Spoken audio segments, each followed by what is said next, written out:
Juggernaut seriously deserves his own spotlight. I mean, if characters like Echo and Werewolf by Night can get their own projects, why not him? And this time, it needs to be done right. Fox really didn't treat him well, always sidelined him. In X-Men The Last Stand, Vinnie Jones played him, but they made him a mutant with brute strength who can't be stopped once he starts running. Totally skipped over his connection to Charles Xavier or the Gem of Cyttorak. He was just another muscle for Magneto's crew, and Kitty Pryde and Leech ended up stopping him. Jones even said he wanted more time to actually give the character depth. Deadpool 2 gave us a cooler version, at least visually. He was fully CGI, with Ryan Reynolds doing his voice and motion capture, plus some help from director David Leitch for the facial stuff. That version looked way more like the Juggernaut we know, and had some solid action scenes, especially when he busted out of the icebox and started wrecking things with Russell. Still, while it got closer in terms of power and design, the story side was pretty lacking. Kane Marco had a rough childhood. His mom passed away when he was really young, and his dad, Dr. Kurt Marco, an atomic scientist, was super abusive, both physically and mentally. After the death of his colleague, Dr. Brian Xavier, Kurt ended up marrying Xavier's widow, Sharon. So Kane and his dad moved into the Xavier mansion with Sharon and her son Charles. Thing is, Kurt clearly favored Charles over Kane, which really got under Kane's skin. He started bullying Charles out of jealousy. And even though his dad kept beating him, Kane wasn't suffering alone. Charles, who was just starting to develop his telepathic powers, could feel everything Kane felt, including the jealousy. That just made Kane hate Charles even more. One day, Kane and his dad got into a fight, and Kane accidentally started a fire in the lab. Kurt rescued Charles first, then went back for Kane, which only made Kane more convinced that his dad cared more about Charles. Kurt ended up dying from the smoke, but not before warning Charles to always watch out for Kane. Not long after all that drama, both Kane and Charles ended up drafted into the military, and funny enough, landed in the same unit. During a mission somewhere in Asia, Kane bailed under heavy fire. Charles went after him, hoping to talk some sense into him and get him to come back willingly. Kane ended up hiding out in a cave, which turned out to be home to the ancient temple of Cyttorak, a seriously powerful mystical being. Inside, Kane found the Crimson Gem of Cyttorak. The moment he touched it, he was transformed into an unstoppable force, literally becoming the Juggernaut. But right after that, the cave collapsed and buried him. Charles thought he was gone for good. But Kane survived.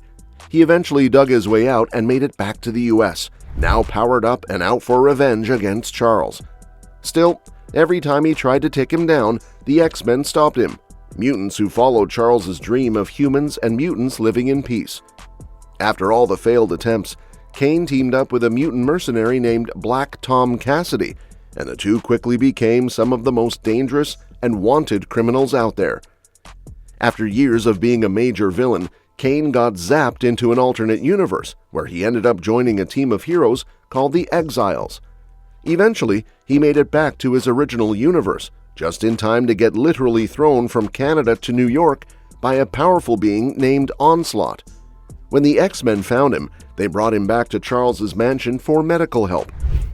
Once he woke up, Kane tried to warn Charles about Onslaught, only to find out to his shock that Onslaught was Charles. Things got worse when Charles, as Onslaught, ripped the Ruby of Cyttorak right out of Kane's chest and trapped him inside it. Inside the gem, Kane discovered an entire alternate plane of existence where he met a twisted version of Cyttorak. A mystic named Gomer the Ancient stepped in to help, powering Kane up with the gem's energy. With this boost, Kane destroyed the corrupted Cyttorak aspect and broke free, more powerful than ever. But even with Gomer warning him he'd destroy everything he touched, Kane fell right back into his old ways. Not long after, Kane heard whispers about a second Cyttorak gem, and hungry for more power, headed back to the temple where he'd found the first one. Turned out it was a trap, set up by a cult that wanted the ruby's power for themselves. They drained Kane's strength to charge up their own version of the gem. Luckily, with help from Black Tom and the X-Men, Kane managed to grab hold of the second ruby. But it was cursed. An evil spirit inside took control of him. it forced Kane to tear through dimensions to destroy its enemy. Thankfully, the people in that other dimension stepped in and managed to free Kane from the spirit's grip. Eventually, Kane found out that becoming the Juggernaut wasn't just some random twist of fate. He'd actually been drawn into the Temple of Cyttorak on purpose. Cyttorak was one of 8 gods who each had an avatar on Earth, known as the Exemplars. These guys planned to build a machine that would wipe out humanity's free will so their gods could take over the world. With Charles's help, Kane broke free from their influence and helped stop their plan. Later, Kane got another shot at hero work when a sentient spaceship named Prosh returned to Earth. Prosh recruited Kane and a few other heroes for a time travel mission to find out how to protect human evolution. During the journey, Kane realized he'd been wasting his magical powers in pursuit of brute strength. When they all made it back, they stopped a cosmic being called the Stranger, who was trying to control how humans evolve. Kane then signed up with the Commission for Superhuman Activities as a bounty hunter, but that gig didn't last long. He soon ended up working with Black Tom again until Tom's wild plant powers went out of control. Kane called in the X-Men to help, and during the chaos, it was revealed that Kane had lost Cyttorak's powers and was no longer invincible. After the fight, Kane was knocked into the water but saved by a young aquatic mutant, Samuel Pear. They became close friends, and when Charles invited Kane to stay at the mansion, he took him up on it and even joined the X-Men. Kane got into trouble later when he visited Sammy back in Canada against a court order. After discovering Sammy's dad was abusive, Kane snapped and accidentally hurt the boy's mom.